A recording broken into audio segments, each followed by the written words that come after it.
Yo, book nerds, I finished reading The Jungle Books by Rudyard Kipling.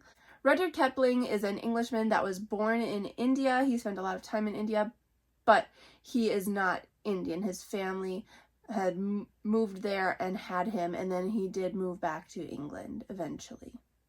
This was so much fun. It is extremely different than the animated Disney movies, as was expected. I haven't seen any other adaptations, so I can't speak to that. But I have read many classics that have been turned into Disney movies, and majority of them are very different in their original form. And so I expected it to be different, but it was still so enjoyable. The Jungle Books is actually 2 books, but this edition has them together. They are more episodic. It's got a storyline running through it with Mowgli, but they're really different episodes, and there are even some stories in here that have nothing to do with Mowgli at all. So, it's more of a collection of short stories, and many of them have to do with Mowgli, but not all of them. They are all about animals and nature in some way, but they're not even all set in the same location. Some are set in India, some are set in Canada and elsewhere. But I would say I was most invested in the Mowgli stories. I really loved reading his episodes. The other stories were fine. They weren't bad. I just was not as invested. And when Mowgli wasn't in a story, it kind of took me out of it. It was a little jarring, hard to get into the new setting and new characters. But then once I was back with Mowgli, then I would jump right back in. So I guess take it with a grain of salt that not all of the stories I felt were as engaging. But overall, I did really enjoy myself. Of the stories that were not about Mowgli, I think the one I enjoyed the most was the Rikki Tikki Tavi story. I had heard that name before, but I did not know that it came from the Jungle Books. But I really enjoyed that story. But overall, like I said, the Mowgli stories is where I was invested. This collection of stories, I would say, is almost not really geared towards kids. I mean, there is a lot of talk about death, and it's very nonchalant about it. Death happens in the jungle. Animals get eaten. Your friend might get eaten. You might get eaten. It's so nonchalant about it that I find, that I don't know how I would feel having children read this. So even though it's made into a Disney movie, there are some kind of gruesome things in here. There are some kind of gruesome depictions of animals being killed or skinned and things like that. It can be kind of graphic a little bit, but nothing that was too much for me, but I feel like younger children may not be able to handle it. So let's talk about the main Mowgli story. If you want to know what it's about, it is about Mowgli, and we have characters that you might be familiar with. Bagheera, Baloo, they're in there. Kaa, Shere Khan, they're all there. But the story itself is very different than the animated Disney movie. So you have Mowgli, who was raised by wolves, and Shere Khan is not a very strong tiger. He's obviously a strong tiger, and the animals fear him, but he's actually lame. He has an injured paw, so he's of tigers, he is the weakest tiger. And so that was a little different. And Shere Khan is out to get Mowgli. He wants to kill Mowgli, and the rest of the jungle is kind of protecting Mowgli. So that's kind of the setup. But as Mowgli gets older, Shere Khan has kind of recruited some of the wolf pack to his side, and Mowgli ends up leaving the jungle of his own accord and going back to Man and living in a village. And Mowgli doesn't want to leave the jungle, but he does leave of his own accord. So that's very different than the Disney movie. I don't feel like all that is really spoilery because all of that happens very, very early on in the story. That is like the beginning of Mowgli's story, and Mowgli has many more adventures throughout the books. So you have him against Shere Khan, but that's just the beginning. There are many other adventures and stories with Mowgli in here. And Mowgli does eventually return from the village and join the jungle again. And so you have this conflict between Mowgli and Shere Khan, and you have this conflict between the jungle and the village. And there's many layers, and it was really well done. I will say one thing about this edition, I don't know about other editions, but this edition, there was an issue that bothered me with it. Many names would get misspelled.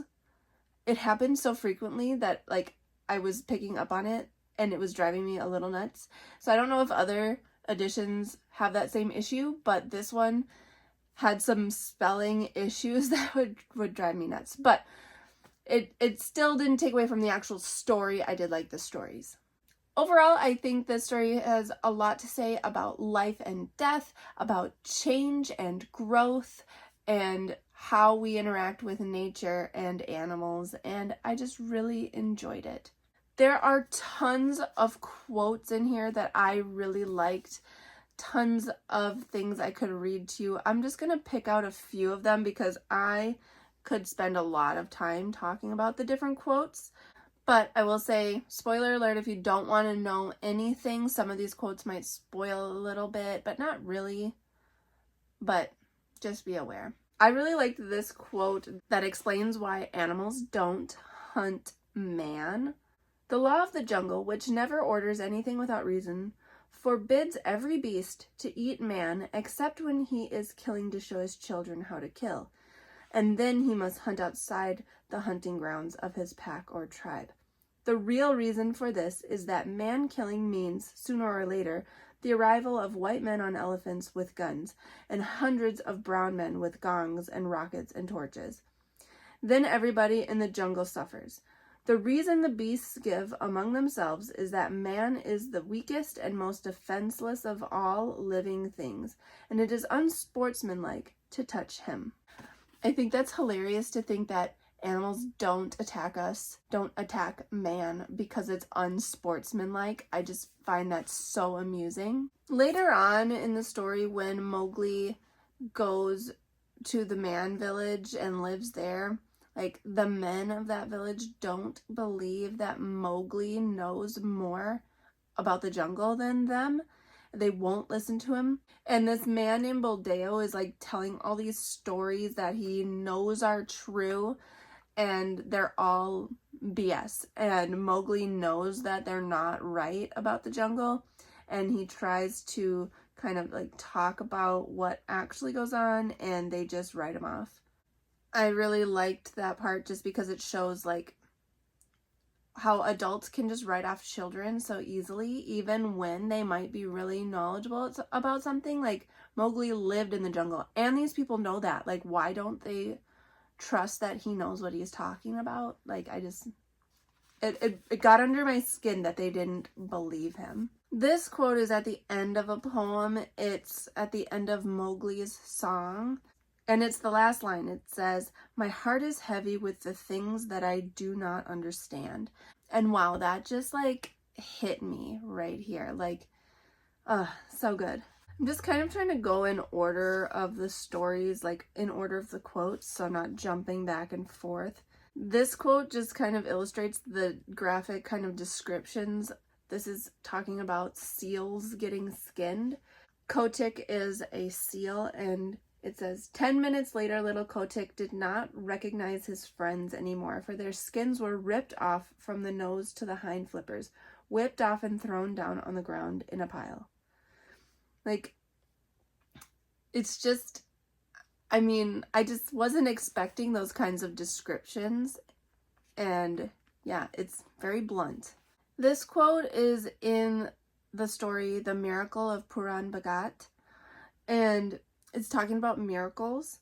He believed that all things were one big miracle, and when a man knows that much, he knows something to go upon. He knew for a certainty that there was nothing great and nothing little in this world, and day and night he strove to think out his way into the heart of things, back to the place whence his soul had come.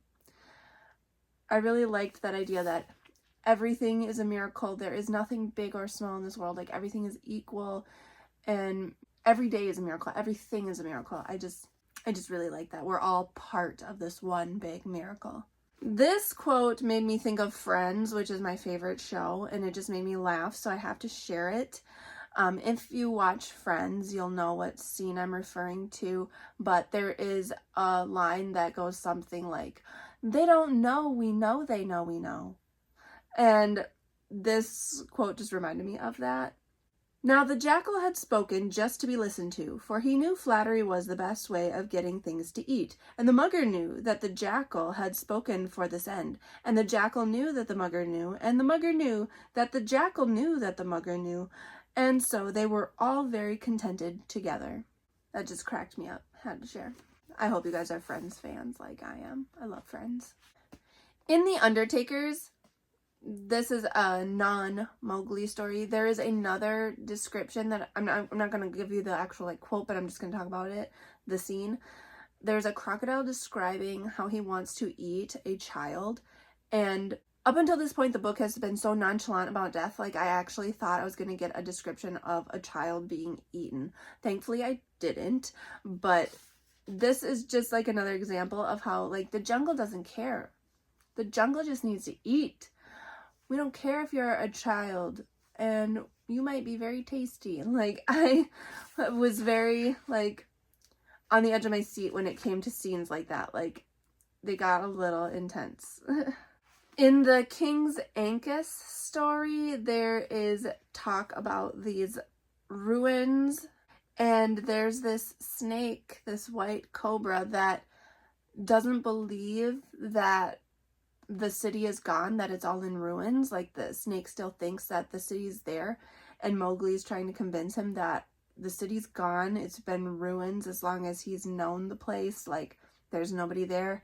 And that whole interaction just makes me think of, like, all the ruins in the world, like how there had been civilizations there. It's so crazy to me to think about what life used to be there and now it's gone. Like, what lives, what did people do, what life was there, how did that get there, and then how did it become ruins, how did it become abandoned so long that the earth takes it back over? Like, nature just comes back and takes it all back, and it's just crazy to me to think about that. It just blows my mind. And now I'm going to talk about the ending. The ending with Mowgli, spoiler alert again, his story ends with him wanting to go back to man. He feels very drawn to leave the jungle and go back to man.